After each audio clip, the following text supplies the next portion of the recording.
Buenas a todos. Vamos a dar comienzo a estas jornadas Geolibero 2020 y para comenzar tenemos una primera ponencia sobre análisis espacial de criminalidad más allá del kernel. Nos la va a dar Felipe Sodré Méndez Barros del Instituto Antonio Ruiz de Montoya e Instituto Misionero de Biodiversidad. Pues cuando quieras, Felipe. Muchas gracias, Mario. Bueno, gracias a Mario, a todos que estuvieron ahí involucrados en esa organización, eh, al equipo que hace parte de esta red de Geolibero. Y ahí veo que tengo ahí algunos compañeros. Alejandro, un saludo. Gracias por estar presente. Raúl también, saludo, gracias. Y vamos entonces a lo que interesa. Yo les voy a compartir, antes que más nada, voy a compartir mi pantalla. Bien. Saco mi cámara solo para que se vea mejor. Y ahí empezamos. Bien. Bueno, gente, solo para comentar, es un gusto hacer parte de esta red de Geolibero, que nace de un proyecto CITED, y lo hago con mucho gusto representando al Instituto Superior Antonio Ruiz de Montoya, también como investigador y docente de Cátedra de Geografía Política y Geopolítica. Y la presentación que les traigo actualmente tiene que ver con una línea de pesquisa, de investigación que yo propuse, que es entender cómo se da la criminalidad en Río de Janeiro en este momento que estuvimos viviendo el proceso de distanciamiento social. ¿Está bien? Pero es una investigación que yo todavía recién empiezo a desarrollar. Estoy ahí trabajando con análisis exploratorios, pero mi idea más que nada es traer acá un poco de las posibilidades y de las potencialidades de análisis que tenemos en el ámbito estadístico. ¿Está bien? Por eso de este título, ¿no? De análisis espacial de criminalidad, más allá del kernel, pero la verdad es que podría bien ser una presentación en términos de análisis espacial de datos de puntos más allá del kernel. ¿Está bien? Ahí les dejo mi contacto, mi email, por si quieren después contactar. También para sugerencias, críticas, son muy bienvenidas. ¿Y por qué de este título, no? Porque yo veo que lo que se hace en general al trabajar con datos de puntos es trabajarlos, representarlos en forma de kernel, o también conocido como heatmap o mapas de calor.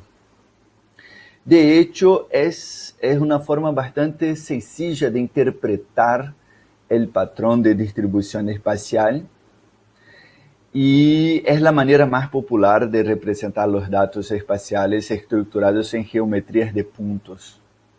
Pero la verdad es que se trata de un análisis estadístico que cumple una finalidad específica, o sea, tiene un objetivo y que no necesariamente nos trae la información que estamos buscando. Perciban que lo que estoy proponiendo, lo que voy a proponer en esta presentación es, no estoy hablando mal del kernel del mapa de calor. Lo que estoy diciendo es, vamos a entender qué es el kernel o el mapa de calor y qué otros análisis podemos ocupar para trabajar determinados tipos de tema. Y claro, yo voy a quedar trabajando acá representando los datos de criminalidad. Entonces vamos a ver un poco qué nos representa el kernel y qué otros análisis se podría ocupar.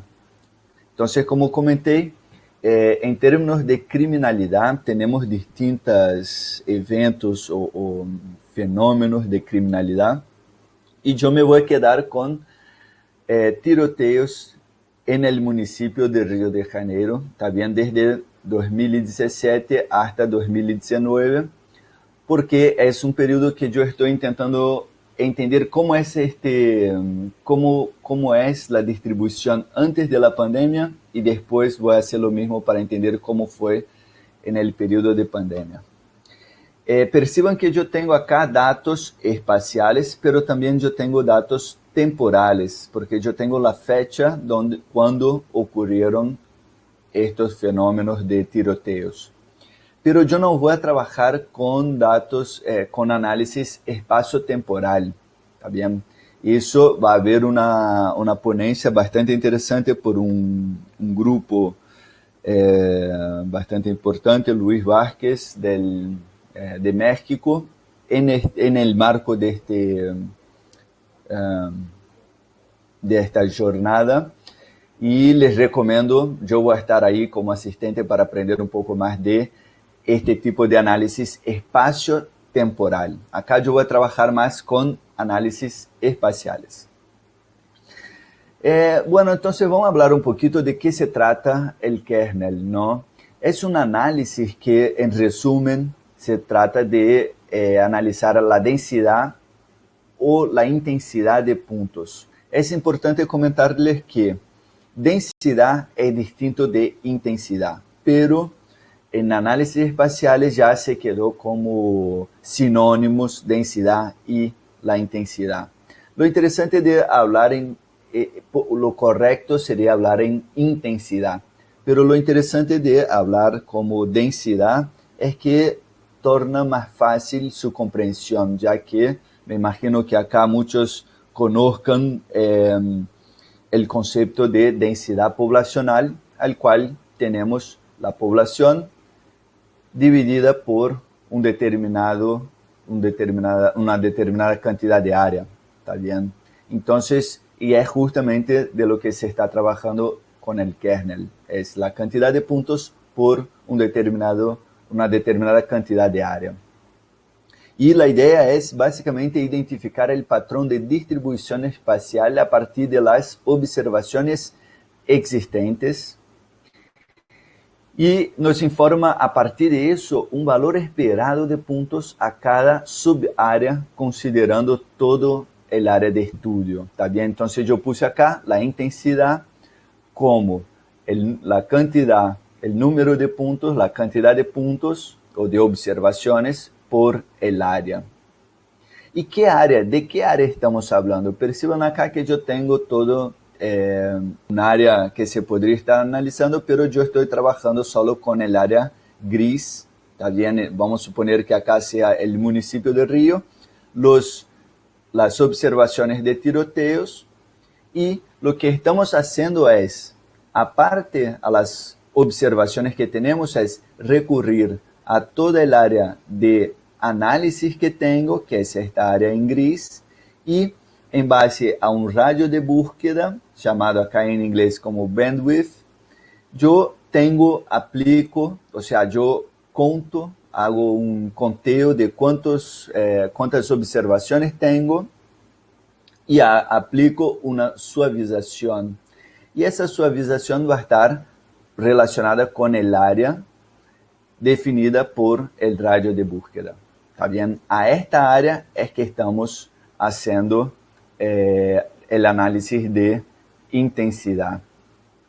Perciban que en base a los tiroteos, a las observaciones de tiroteos, yo puedo tener un kernel, pero en base al radio de búsqueda, al valor de radio de búsqueda, yo puedo tener distintas representaciones, como por ejemplo en este momento acá, que yo tuve una reducción en el radio de búsqueda o con el aumento del radio de búsqueda. Perciban que se ve una suavización más fuerte, mientras que con un radio de búsqueda menor tenemos algo más centralizado a los puntos, ¿está bien? Entonces perciban, y eso es interesante porque muchas veces yo veo que cuando se habla del kernel se queda solo en esta cuestión de radio de búsqueda, cómo eso influencia a la representación y de hecho a la interpretación que tenemos del fenómeno que estamos estudiando, pero no prestamos mucha atención a cuál es la finalidad del kernel, ¿está bien? Y la finalidad básicamente es permitir entender cómo es la variación de la distribución espacial de determinado fenómeno, en este caso, de este mapa que tenemos acá, de los tiroteos que ocurrieron en Río de Janeiro desde 2017 hasta 2019. Y perciban que yo veo algunas áreas con mayor concentración. ¿Qué quiere decir eso? Que son áreas que tuvieron mayor densidad de tiroteos. Pero no es decir que la estructura de los tiroteos sean aglomerados, aleatorios o de inhibición, o sea, de patrón regular. ¿Está bien? Eso se buscaría tener con otro tipo de análisis que voy a comentar acá más adelante.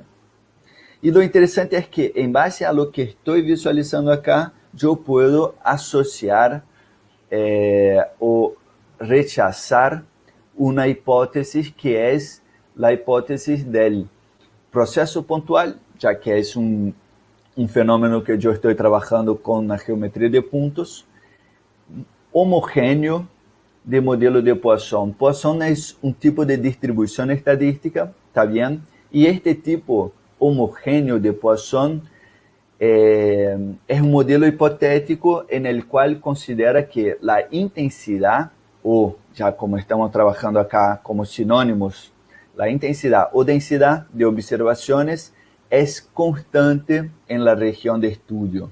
¿Está bien? Sería lo mismo que decir, perciban que tenemos acá una variación en la densidad o intensidad de los tiroteos. ¿Está bien? No importa si con radio de búsqueda más grande o más chico, lo importante es que se nota una variación en esta área acá, pero perciban que en esta otra área acá, básicamente tenemos una intensidad constante, ya que no hay cambio en su valor. Pero mi área de estudio es todo el municipio de Río, entonces, como tengo una variación en la intensidad, yo rechazo esa idea de que los tiroteos ocurren de manera homogénea en mi región de estudio. Bien, pero ¿qué buscamos? Entonces perciban que de alguna manera tenemos un límite conceptual al ocupar el kernel.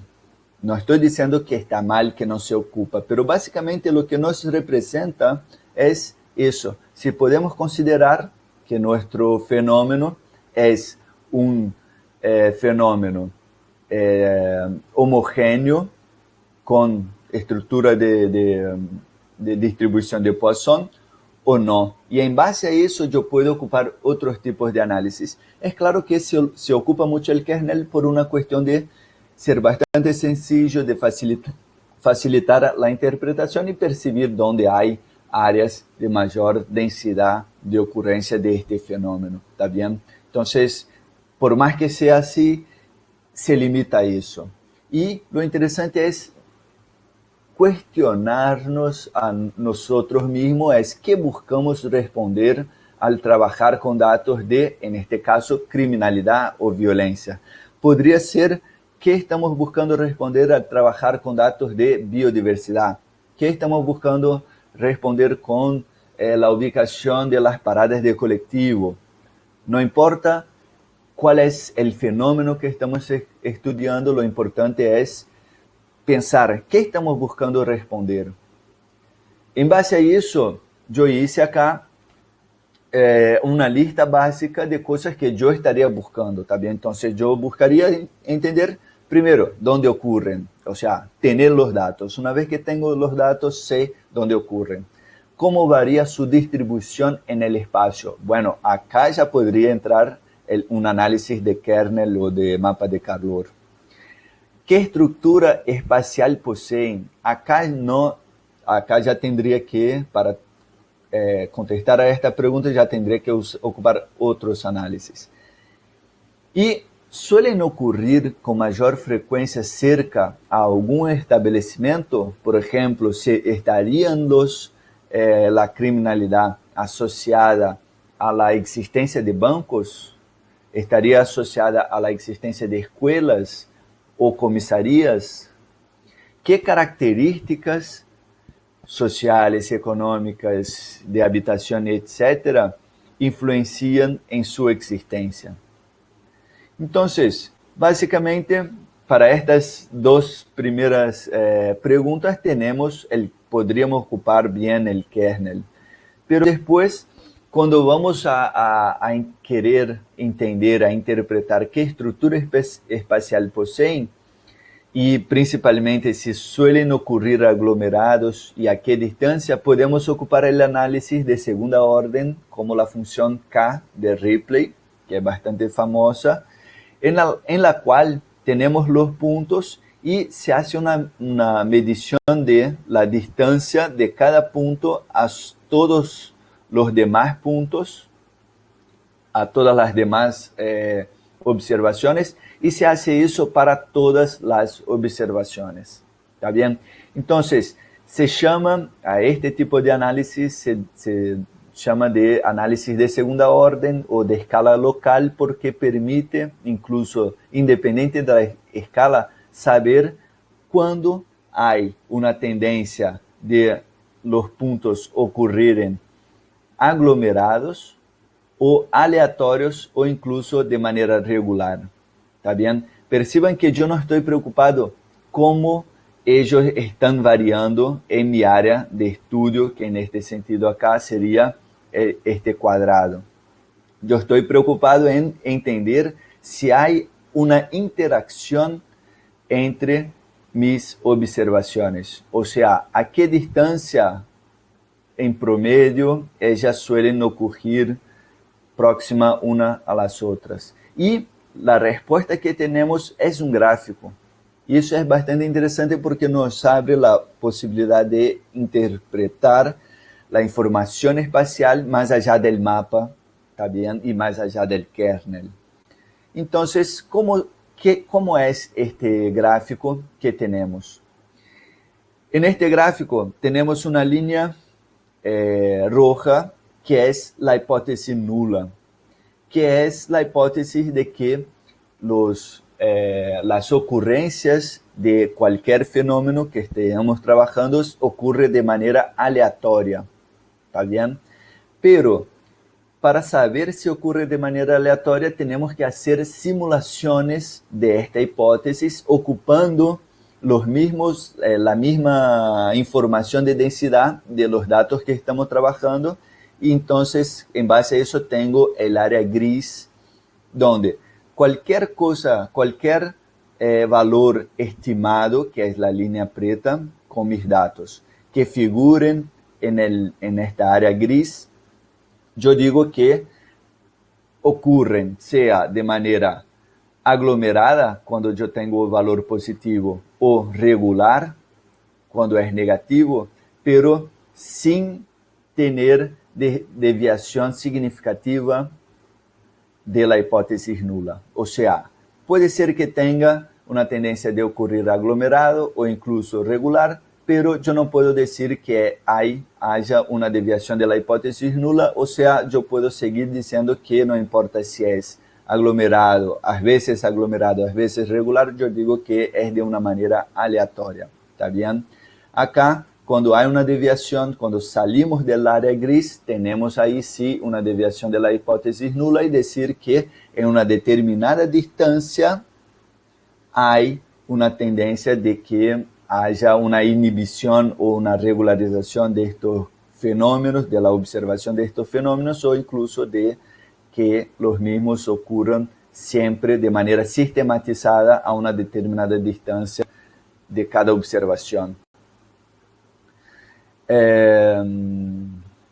Bueno, y ahí seguimos con con una otra pregunta, que es: estos fenómenos o estas observaciones suelen ocurrir con mayor frecuencia cerca a algún establecimiento, sea banco, escuelas, comisarías, tal cual como ocupamos la función K de Ripley, la podemos ocupar de una manera multivariada, ¿está bien? Y ahí a partir de eso podremos analizar cuál es la tendencia acá en este ejemplo de los tiroteos, cuál es la tendencia de los tiroteos en ocurrir aglomerados a las escuelas, a las comisarías. Es mejor, es decir, ¿será que la existencia de una comisaría inhibe la ocurrencia de un tiroteo o no? Porque puede ser incluso que una comisaría sea la fuente de un tiroteo, el principio de un tiroteo, la existencia de la policía. Bueno, lo podemos ocupar con la función multivariada. Acuérdense que en la función univariada tenemos un único fenómeno en rojo y estamos calculando las distancias de todas las observaciones para todas las observaciones. Con el análisis multivariados, en este caso bivariado, yo tengo el fenómeno rojo y el fenómeno negro. Y yo voy a hacer la misma cosa, pero en base a un fenómeno, por ejemplo, el fenómeno rojo, yo voy a calcular las distancias de las observaciones del fenómeno rojo hacia las observaciones del fenómeno negro. En este caso, los tiroteos en rojo, vamos a suponer, y las comisarías en negro o las escuelas en negro. Y ahí yo voy a tener el mismo resultado, pero siempre considerando un fenómeno en relación al otro. Les traigo acá una simulación que yo hice de dos fenómenos que ocurren de manera aleatoria, completamente aleatoria. Perciban entre ellos, ¿está bien? No solo que lo rojo ocurre aleatorio y el verde aleatorio, pero entre ellos la distribución ocurre de manera aleatoria. Perciban que acá en nuestro gráfico siempre tenemos la línea de la función K siempre en el área gris.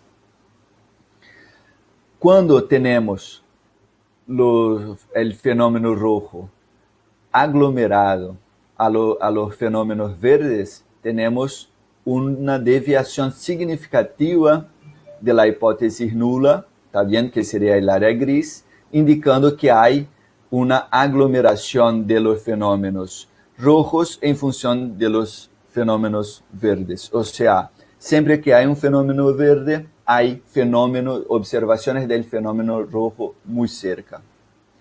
Y ahí, el muy cerca que estoy diciendo serían las distancias, las distintas distancias que tenemos acá en el eje X. Y también podemos tener una distribución regular, es decir, tenemos la distribución de los fenómenos verdes y hacer con que la distribución de los fenómenos rojos ocurran siempre a partir de una distancia y no haya fenómenos rojos más cerca que eso. Y ahí nos muestra acá la tendencia de inhibición. ¿Está bien? Es decir, una comisaría hace con que los tiroteos ocurran siempre a, no sé, 2 kilómetros de distancia. ¿Está bien? ¿Qué es lo que se desea o que se imaginaría? Bien, entonces, ¿cómo podríamos hacer analizando exactamente los ejemplos que estuve brindando, ¿no? La ocurrencia de los tiroteos en función a la distancia de las escuelas, podemos ver que hasta una distancia de 120 metros, 125 metros, los tiroteos ocurren de manera aleatoria en función a las escuelas, pero que podemos notar que a partir de 125 metros, más o menos, tenemos ahí una tendencia de aglomeración, es decir, que hay escuelas, ¿está bien?, que están ocurriendo a una distancia de 150, a partir de 125 metros de donde se está noticiando los fenómenos de tiroteo. ¿Qué quiere decir eso? Quiere decir que hay una población expuesta a esta violencia, ¿está bien? Y claro que acá habría que aclarar un poco de la naturaleza de los datos que estoy trabajando.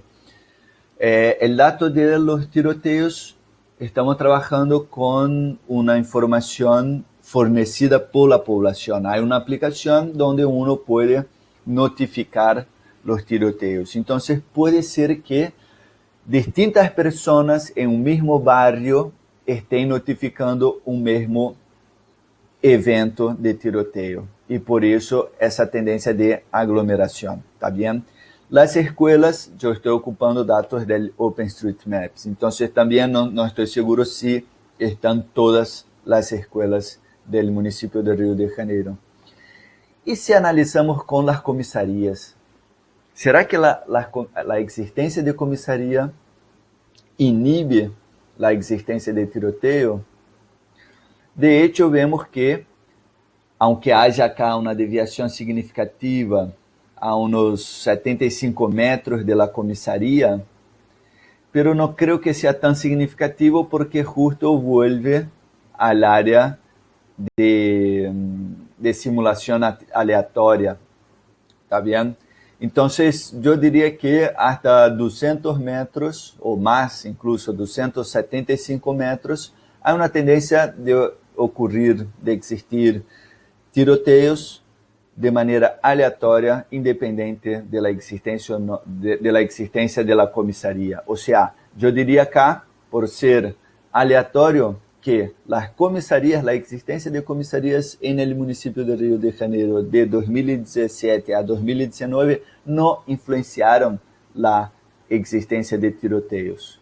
Pero sí, a partir de 275 metros hay una inhibición. O sea, los tiroteos ocurren de manera aleatoria, no es decir que no haya tiroteos ocurriendo a menos de 100 metros, no es eso, porque sí ocurren, pero a partir de los 275 metros tenemos una tendencia de ya no ocurrir más tiroteos cerca a las comisarías. ¿Está bien? Y si vamos a otros tipos de análisis, como por ejemplo, ¿qué características sean sociales, económicas, de habitación, influencian en su existencia? Ahí tendríamos que cambiar un poco la estructura del dato que estamos ocupando, ¿está bien? Salir un poco de la estructura de puntos y ocupar una estructura poligonal por ser la forma como podemos acceder a este tipo de información. Por ejemplo, las informaciones sociales suelen estar disponibles a partir de datos aglomerados en un formato de polígonos. Lo mismo los datos económicos y de habitación. Entonces la idea sería cambiar un poco la estructura del dato al dato de polígonos, tener un total de tiroteos a cada polígono y en estos mismos polígonos tener indicadores sociales, económicos y de habitación. Y ahí podríamos empezar a ocupar, por ejemplo, análisis de correlación espacial como índices de Moran o el Gettis y Oort, que son índices distintos para un mismo objetivo de la correlación espacial. Tenemos acá de vuelta nuestras observaciones de tiroteos, ¿está bien? Y lo tendríamos básicamente así en una región sumarizados, por así decir, por regiones administrativas. Y ahí perciban que solo considerando, sin considerar cuestiones sociales, económicas y de habitación, ya podemos tener una noción de correlación espacial como para percibir que hay acá una tendencia de menor ocurrencia de tiroteos y en esta área mayor ocurrencia. Pero no todos tienen desviación de la hipótesis nula, que es que la cantidad de tiroteos por región administrativa ocurre de manera aleatoria. ¿Está bien?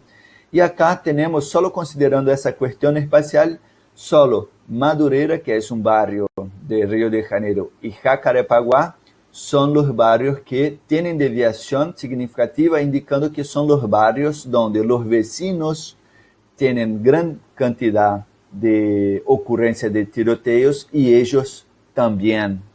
¿Está bien? Entonces hay como una aglomeración de barrios con gran cantidad de existencia de tiroteos, ¿está bien? Y está Madureira y Jacarepaguá como los con correlación espacial y con desviación significativa, mientras que Guaratiba, que es otro barrio, sería lo opuesto. Está con baja cantidad de tiroteos y sus vecinos también con baja cantidad de tiroteos.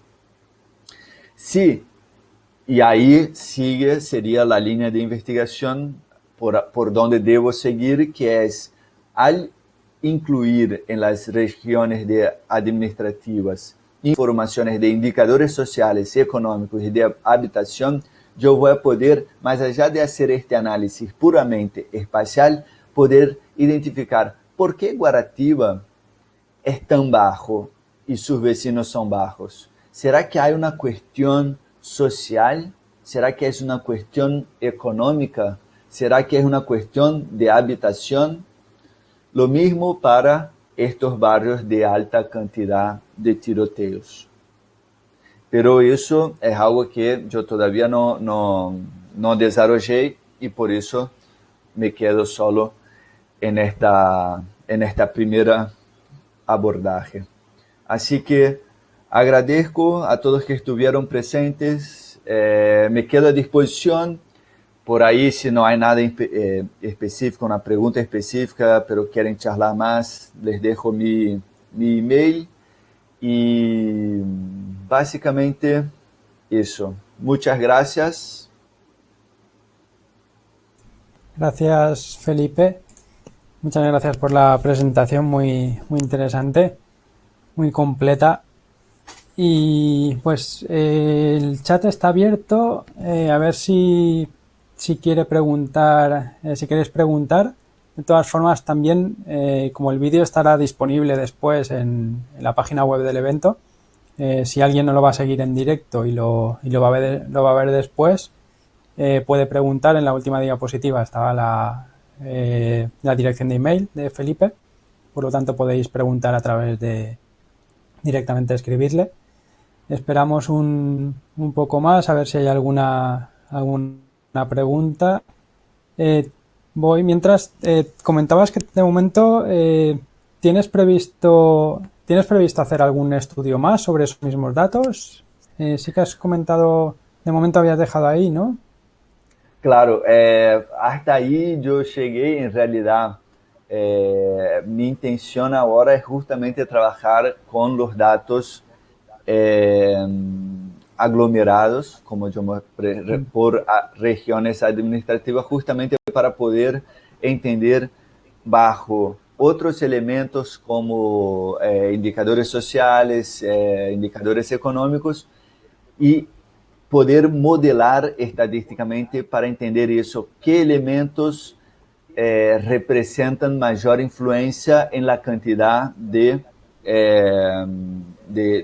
la cantidad de tiroteos. Y otra cosa también que yo estuve pensando estos días y no puse, que es Google, creo que estuvo ocupando todo su aparato tecnológico para identificar el grado de distanciamiento social que las personas están haciendo. Todos sabemos que desde nuestros teléfonos, la mayoría tenemos Google en alguna aplicación, y algunos lo tienen habilitado, eso de tener la información de localización de donde estamos.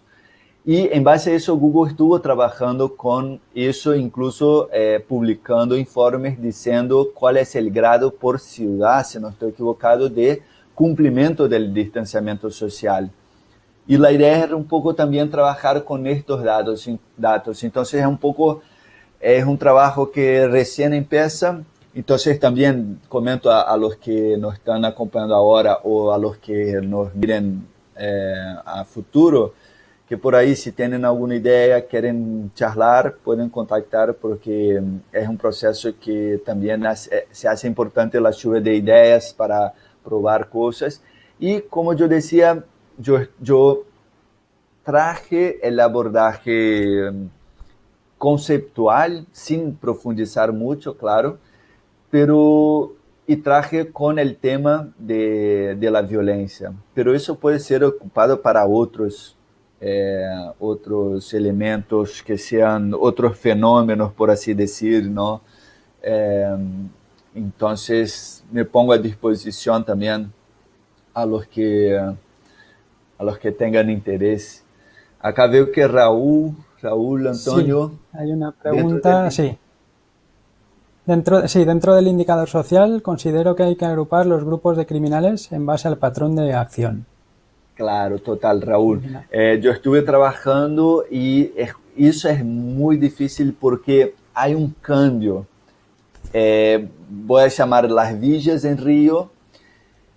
No es que están siempre bajo el mismo mando. Incluso este periodo de 2017 a 2019, más o menos fue un periodo de muchos cambios y eso va a ser un desafío, va a ser sin duda un desafío para entender cuáles grupos de criminales son más, tienen mayor influencia, y estoy seguro que una cosa que va a salir es, no importa el grupo de criminal, pero la villa, porque hay villas que son más estratégicas, ¿está bien? Entonces hay villas, y ahí estamos hablando de narcos, hay villas que están más cerca de barrios de alto poder adquisitivo, donde hay mayor comercio de drogas. Entonces, por ahí creo que esas villas por ahí van a ser más estratégicas. Puede ser que sean las más, como es el factor que va a influenciar en la cantidad de tiroteo, no va a ser el grupo, pero sí dónde está ubicada la villa, ¿entendés? Y claro, acordando que no necesariamente solo se trata de villas. Eso es algo importante a considerar, porque senão estamos fortalecendo un discurso discriminatorio a las personas que viven en las villas y cosas así, ¿está bien? Sí, Muy Raúl, bien, por ahí, sí, comentan si que quieres contactar. es un gran desafío. Sí.